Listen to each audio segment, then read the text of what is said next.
നമുക്ക് ചുറ്റുമുള്ള വസ്തുക്കൾ ഇങ്ങനെയാണോ? രണ്ടായി മുറിച്ച ആമയും കുളിക്കുമ്പോൾ ഡോളർ തരുന്ന സോപ്പും.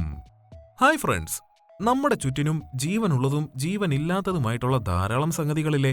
എന്നാൽ നമ്മൾ അങ്ങനെ കാണുന്ന ഐറ്റംസിന്റെ എല്ലാം ഉൾഭാഗം എങ്ങനെയുണ്ടാകുമെന്ന് കൂടി അറിയണ്ടേ? എങ്ങനെയാണ് നമ്മുടെ ലോക്കുകൾ പ്രവർത്തിക്കുന്നത്? എങ്ങനെയാണ് തുണിക്കടയിലെ സെക്യൂരിറ്റി ടാഗുകൾ പ്രവർത്തിക്കുന്നത് എന്നൊക്കെ അറിയണ്ടേ? ഇന്ന് നമ്മുടെ ഫാക്സ് മോജോ എത്തുന്നത് ഇങ്ങനെ കുറെ പാതി മുറിച്ച ഐറ്റംസും അവയുടെ പ്രവർത്തന രീതികളുമായിട്ടാണ്. ഇനി ഇതൊന്നും കണ്ടില്ലല്ലോ എന്നോർത്ത് വിഷമിക്കേണ്ടി വരില്ല. അപ്പോൾ എങ്ങനെയാ, തുടങ്ങുമല്ലേ? സ്വാഗതം ഫാക്സ് മോജോയിലേക്ക്.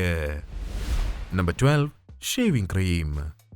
ഒരു ഷേവിംഗ് ജെൽ ബോട്ടിലിന്റെ ഉൾഭാഗം എങ്ങനെയുണ്ടെന്ന് നോക്കിയാലോ? നമ്മൾ സാധാരണ പ്രതീക്ഷിക്കുക വെള്ള പത നിറഞ്ഞ ഒരു ബോട്ടിലാവും. എന്നാൽ യാഥാർത്ഥ്യം ഇങ്ങനെയായിരിക്കും. പ്രസ് ചെയ്യുമ്പോൾ സ്പ്രേയിലൊക്കെ സംഭവിക്കുന്നത് പോലെ ഇത് മുകളിലേക്ക് പ്രഷർ കൊണ്ട് ചാടി വരുമെന്നാവും നമ്മൾ പ്രതീക്ഷിക്കുക. എന്നാൽ ഇങ്ങനെയൊരു രൂപമാണോ നിങ്ങൾ പ്രതീക്ഷിച്ചിരുന്നത്? നമ്പർ 11, എങ്ങനെയാണ് ലോക്കുകൾ തുറക്കുന്നത്? ഈ പൂട്ട് കണ്ടിട്ടില്ലാത്തവരുണ്ടാകില്ല. എന്നാൽ എങ്ങനെയാണ് ഇത് പ്രവർത്തിക്കുന്നതെന്ന് എപ്പോഴെങ്കിലും ആലോചിച്ചിട്ടുണ്ടോ? ഓരോ ലോക്കുകൾക്കും ഓരോ കീ ഉണ്ടാവില്ലേ? എന്തുകൊണ്ടാണ് മറ്റ് കീകൾ ഉപയോഗിച്ചത് തുറക്കാനാകാത്തത്? ഓരോ താക്കോലുകളുടെയും അരികുകൾക്ക് ഓരോ ഷേപ്പാവും ഉണ്ടാവുക. അവയുടെ ആ അരികു ഭാഗത്തുള്ള വെട്ടുകൾ ഈ പൂട്ടിലുള്ളതിന് സമാനമാണെങ്കിലേ അതുപയോഗിച്ച് പൂട്ട് തുറക്കുവാൻ സാധിക്കുകയുള്ളൂ. ഇതിന്റെ ഉൾവശം നോക്കൂ. ഇതിനുള്ളിൽ ഓരോ സ്പ്രിങ്ങും ഡ്രൈവർ പിന്നും കീ പിന്നും ഉണ്ടാവും. സാധാരണാവസ്ഥയിൽ ഈ സ്പ്രിങ്ങുകൾ ഈ പിന്നുകളെ താഴെ ഈ ലെഡ്ജിലേക്ക് പ്രസ് ചെയ്ത് പിടിച്ചിരിക്കും. താക്കോലിട്ട് തിരിക്കുമ്പോൾ ആ പിന്നുകളെല്ലാം ഓരോ ലെവലിൽ പൊങ്ങി ഈ ലൈനിലെത്തണം. അപ്പോഴാണ് കീ തിരിക്കുന്നതിനനുസരിച്ച് ആ ഭാഗം തുറന്നു വരുന്നത്. ഇനി തെറ്റായ താക്കോലിടുമ്പോൾ എന്താണ് സംഭവിക്കുന്നത് എന്ന് നോക്കൂ. എന്നാൽ ശരിയായ താക്കോലിടുമ്പോഴോ? ഓരോ പൂട്ടിനും ഓരോ താക്കോലാണെങ്കിലും ഒരു കെട്ടിടത്തിലെ എല്ലാ ഡോറുകളും തുറക്കാവുന്ന ഒരു മാസ്റ്റർ കീ ഉണ്ടാകാറില്ലേ? അതെങ്ങനെ പ്രവർത്തിക്കുന്നുവെന്നറിയണ്ടേ? മാസ്റ്റർ കീകളിൽ ഇതുപോലെ എക്സ്ട്രാ മാസ്റ്റർ പിന്നുകൾ ഉണ്ടാവും.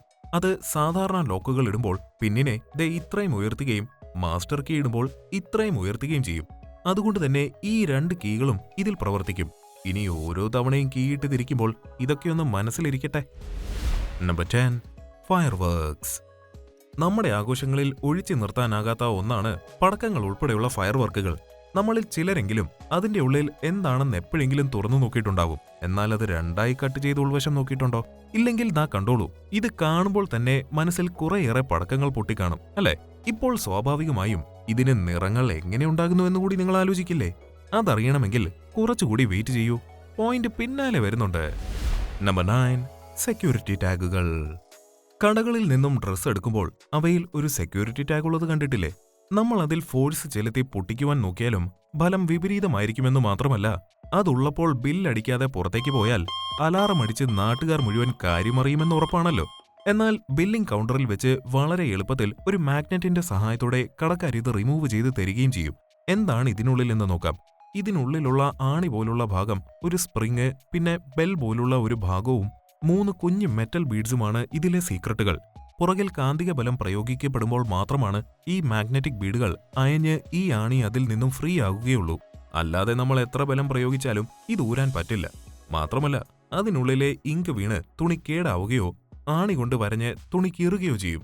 സിമ്പിളായ എന്നാൽ വളരെ ബ്രില്യന്റ് ആയ ഒരു ഐഡിയ കൂടിയാണിത്, അല്ലേ?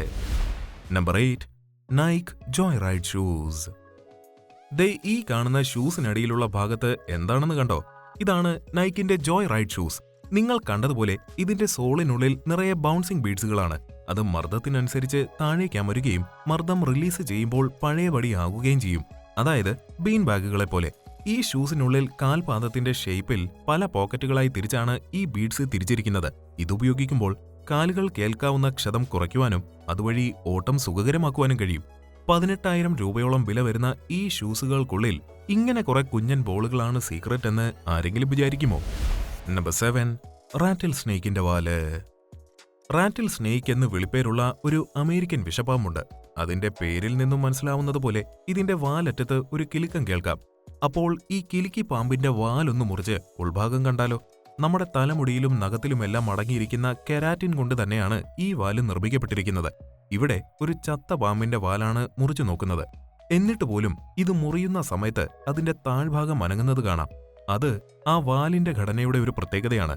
ഇത് നഖത്തെ പോലെ തന്നെ വളർന്നുകൊണ്ടിരിക്കുകയും ഒരു പരിധി കഴിയുമ്പോൾ പൊഴിച്ചു കളയുകയും ചെയ്യും. പരസ്പരം ഇന്റർലോക്ക് ചെയ്യപ്പെട്ടിരിക്കുന്ന ഈ കെരാറ്റിൻ നിർമ്മിത കണ്ണികളാണ് ഈ സൗണ്ട് ഉണ്ടാക്കുന്നത്. ഇനി ഇത് മുറിച്ചു നോക്കിയാൽ അതിനുള്ളിൽ പ്രത്യേകിച്ചൊന്നും തന്നെ കാണാൻ സാധിക്കില്ല. ഏറെക്കുറെ അതിന്റെ ഉള്ളിൽ പൊള്ള തന്നെയാണ്. നമ്പർ 6, പണം കൊയ്യുന്ന കുളി. ഇപ്പോൾ എല്ലാം പൊതുവെ ചലഞ്ചുകളാണല്ലോ. അങ്ങനെയാണെങ്കിൽ നന്നായി പതച്ച് കുളിച്ചു കഴിഞ്ഞാൽ നല്ല ഒറിജിനൽ ഡോളർ നോട്ട് കിട്ടുന്ന ഒരു ചലഞ്ച് കാണിക്കട്ടെ. അടുത്തിടെ ടിക്ടോക്കിലൊക്കെ വൈറലായ ദേ ഈ കാണുന്ന മണി സോപ്പ് വാങ്ങിയാൽ ഉറപ്പായും ഡോളർ കിട്ടും. ന്യൂ ഹാംഷയർ നോവൽറ്റി എന്നൊരു ബ്രാൻഡ് ഇറക്കുന്ന ഈ സോപ്പിന് പിയർ റാസ്ബെറിയുടെ മണമാണ്. ഓരോന്നിന്റെ വില $17. ഈ തുക കൊടുത്ത് വാങ്ങുന്ന ഓരോ സോപ്പ് ബാറിലും ഓരോ ഡോളർ നോട്ടുണ്ട്. 1, 5, 10, 20 അല്ലെങ്കിൽ $50 നോട്ടുകളാവും ഉണ്ടാവുക. എന്നാൽ മിക്കവർക്കും ലഭിക്കുന്നത് $1 നോട്ടാണ്. ഉള്ളിലൊരു സർപ്രൈസ് ഒളിഞ്ഞിരിപ്പുണ്ടെന്നതാണ് ഐഡിയ എങ്കിലും പലരും ഇത് വാങ്ങിയ പാടെ രണ്ടായി പൊളിച്ചു നോക്കുകയാണ് പതിവ്. അത് പിന്നെ ഓരോരോ ആചാരങ്ങളാവുമ്പോൾ ഇനി ഈ $1 കിട്ടാനാണോ $17 അഥവാ നമ്മുടെ 1200 രൂപ മുടക്കുന്നതെന്നൊരു ചോദ്യം വന്നേക്കാം. ചിലപ്പോൾ ബിരിയാണി കിട്ടിയാലോ എന്നതാണ് ഇത് വാങ്ങുന്ന ഓരോരുത്തരുടെയും ഒരിത്. നിങ്ങളുടെ വൈകുന്നേരങ്ങളിൽ ഇനി നല്ല ചൂടുള്ള ഫണ്ണി ഇൻഫോർമേറ്റീവ് ത്രില്ലിംഗ് വീഡിയോസുമായി ഫാക്സ് മോജോയും കൂട്ടുണ്ടാവും. മറക്കാതെ ചാനൽ സബ്സ്ക്രൈബ് ചെയ്യൂ. ഓരോ വിശേഷവും മുടങ്ങാതെ ആസ്വദിക്കൂ. Number 5, tyre. ഇനി ടയറുകളുടെ ഉൾഭാഗം കൂടി കണ്ടാലോ? പറയുമ്പോൾ റബ്ബർ ടയറുകൾ എന്നാണെങ്കിലും സത്യത്തിൽ ടയറുകൾക്കുള്ളിൽ ഇല്ലാത്ത ഐറ്റംസ് ഉണ്ടാവില്ല. ഇത് കണ്ടില്ലേ? അതായത് ഒരു പാസഞ്ചർ ലൈറ്റ് ട്രക്ക് ടയറിനുള്ളിൽ പല ലെയറുകളിലായി റബ്ബറും സ്റ്റീലും ടെക്സ്റ്റൈൽസും വരെയുണ്ട്. കണക്കിൽ പറഞ്ഞാൽ 19% പ്രകൃതിദത്ത റബ്ബറിനോടൊപ്പം 24% സിന്തറ്റിക് പോളിമർ, 12% സ്റ്റീൽ, 4% ടെക്സ്റ്റൈൽ എന്നിങ്ങനെ പോകുന്നു. അതുകൊണ്ട് തന്നെ ടയർ ഭയങ്കരമായി പൊട്ടിത്തെറിക്കുന്ന അവസരങ്ങളിൽ അതിനുള്ളിൽ നിന്നും സ്റ്റീൽ വയറുകൾ മാത്രമല്ല നൈലോൺ അല്ലെങ്കിൽ റയോൺ നാരുകൾ വരെ കണ്ടെന്നു വരാം. നമ്പർ 4, കള്ളിമുൾ ചെടിയെ രണ്ടാക്കി മുറിക്കാം. കള്ളിമുൾ ചെടികളെപ്പറ്റി നമുക്കറിയാം. എന്നാൽ കള്ളിമുൾ ചെടികൾ മുറിച്ചു മാറ്റുന്നത് കുറ്റകരമായി കാണുന്ന നാടുണ്ടെന്ന് നിങ്ങൾക്കറിയാമോ? ഉദാഹരണത്തിന് ആരിസോണിയയിൽ കാണപ്പെടുന്ന സഗുവരോ ഇനത്തിൽപ്പെട്ട കള്ളിമുൾ ചെടികൾക്ക് എന്തെങ്കിലും തരത്തിലുള്ള നാശം വരുത്തുന്നത് 25 വർഷം വരെ കഠിന തടവും ഭീമമായ ഫൈനും നൽകാവുന്ന കുറ്റമാണത്രേ. അത് മനസ്സിൽ വെച്ച് തന്നെ ഒരു കള്ളിമുൾ ചെടിയെ പാതിയായി മുറിച്ചാൽ എങ്ങനെ ഉണ്ടാവുന്നു കൂടി കണ്ടോളൂ. ചിലതിന്റെ ഉൾഭാഗം സ്പോഞ്ച് പോലെയും ചിലതിന്റെ ഉൾഭാഗം പൊള്ളയായും കാണപ്പെടും. നമുക്കറിയുന്നതുപോലെ ഇതിൽ ധാരാളം ജലാംശമുണ്ടാകുമെങ്കിലും അത് മറ്റ് ജീവജാലങ്ങൾക്ക് പ്രയോജനപ്പെടുത്താവുന്ന വിധത്തിലല്ല പ്രധാനമായും കാണപ്പെടുന്നത്. നമ്പർ 3, ബോളുകൾ. ഗോൾഫ് ബോളുകൾ, ബോളിംഗ് ബോളുകൾ, ടെന്നീസ് ബോളുകൾ എന്നിങ്ങനെ ബോളുകൾ പല വിധമുണ്ടല്ലോ. നമുക്ക് ഇവയുടെ ഉൾവശം കൂടി കണ്ടാലോ? ആദ്യം ഒരു ഗോൾഫ് ബോൾ നെടുകെ പിളർന്നത് നോക്കൂ. ഗോൾഫ് ബോളുകളിൽ 1 ലെയർ ഉള്ളവ മുതൽ 6 പീസ് ബോൾ എന്നറിയപ്പെടുന്ന 6 ലെയർ ഉള്ള ബോളുകൾ വരെയുണ്ട്. ഇവിടെ നമ്മൾ ഓപ്പൺ ചെയ്ത് നോക്കുന്നത് ഒരു 2 പീസ് ബോളാണ്. അതുകൊണ്ട് തന്നെ അതിന്റെ പുറമെയുള്ള കവറിംഗ് കഴിഞ്ഞ് കാണുന്നത് ഒരു സോളിഡ് റബ്ബർ സ്ട്രിംഗ് ആണ്. പാഞ്ചാലിയുടെ വസ്ത്രം പോലെ നീണ്ട സ്ട്രിംഗ് ആണെന്ന് തോന്നുന്നു. ഇനി ഇതിൽ നിന്നെല്ലാം വ്യത്യസ്തമാണ് ഒരു ടെന്നീസ് ബോളിന്റെ കാര്യം. ഇതിന്റെ ഈ ഔട്ടർ കവറിങ്ങുകൾക്കുള്ളിൽ മിക്കവാറും പൊള്ളയായിരിക്കും. അടുത്തത് ഒരു ബോളിംഗ് ബോളിന്റെ ഉൾവശം കണ്ടാലോ? പിന്നെ ഈ ഷേപ്പിൽ ഇത് എങ്ങനെ ഉണ്ടാക്കുന്നു എന്നറിയണ്ടേ? ലിങ്ക് ഡിസ്ക്രിപ്ഷൻ ബോക്സിൽ ഉണ്ടാകും. നമ്പർ 2, ആമയുടെ പാതി കാണാം.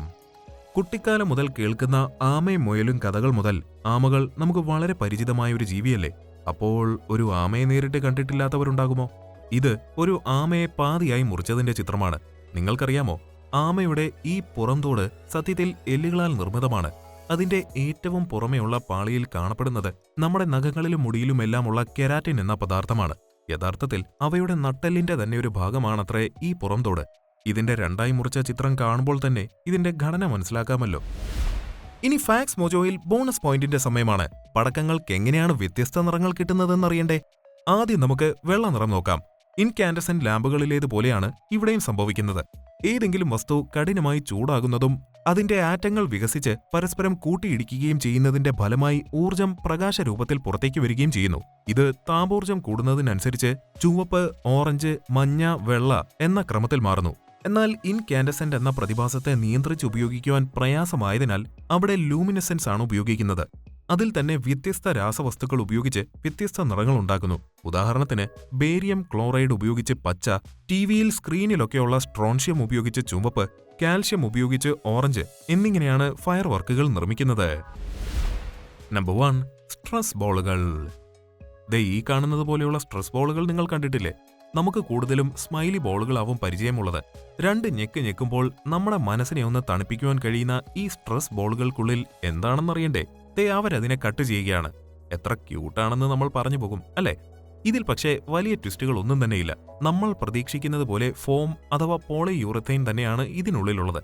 ഇനി ഇതുപോലുള്ള സ്ക്വിഷി സ്ട്രെസ് ബോളുകളിൽ ചിലതിൽ വെള്ളവും ഉണ്ടാവാം. ദേ ഇതുപോലെ. പതിവ് പോലെ നിങ്ങൾക്കിതിൽ ഇഷ്ടപ്പെട്ട കാഴ്ച ഏതാണെന്ന് പറയുവാൻ മറക്കരുത്. ഇനിയും ഇതുപോലുള്ള രസകരമായ വീഡിയോകളുമായി നമുക്ക് വീണ്ടും കാണാം. അതുവരേക്കും നന്ദി.